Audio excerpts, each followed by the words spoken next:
Alors, est-ce que les deux courses en Autriche seraient remises en cause? Les obstacles logistiques pour les deux Grands Prix en Autriche, les avions en provenance de Grande-Bretagne interdits à partir du 1er juin. Alors ça, c'est assez étonnant parce que la Grande-Bretagne, au niveau du Covid, ça va beaucoup mieux. C'est même l'un des pays où il y a eu le plus de vaccinés, donc je comprends pas, là, qu'est-ce qui se passe?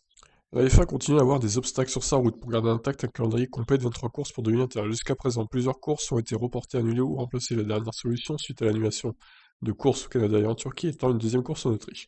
Cependant, malgré l'empressement du propriétaire du circuit Red Bull d'organiser une deuxième course en Styrie, la crise sanitaire pourrait avoir un impact sur les deux courses. Le gouvernement autrichien a imposé une interdiction d'atterrissage pour les avions en provenance de Grande-Bretagne à partir du 1er juin. La durée d'interdiction ne peut pas être prévue pour le moment.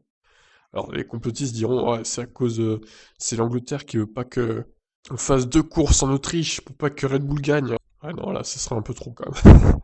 Avec autant d'équipes de F1 basées au Royaume-Uni, cela pourrait être un problème. Mais avec quelques semaines avant les deux courses, la situation pourrait changer d'ici là, ou être contournée passant par un pays voisin. La FOM n'a pas encore réagi à cette nouvelle interdiction qui complique un peu la logistique, même si la plupart du matériel arrivera par camion depuis la France, après le Paul Ricard. Ouais, au pire, voilà, il ne devrait pas y avoir d'interdiction par rapport à l'arrivée des camions, quoi, hein. Donc, je pense qu'au final, le problème va se résoudre de lui-même. Il faudrait juste éviter de retourner en Angleterre pendant quelques jours. De toute façon, c'est pas le but, je pense. Les gens vont aller directement en Autriche, vu que il y a un triple leader. Une semaine après le Grand Prix de France, Autriche 1, et une semaine après encore, Autriche 2. Voilà pour ces news concernant l'Autriche et ses deux Grands Prix cette saison. Je vous laisse réagir. Ciao.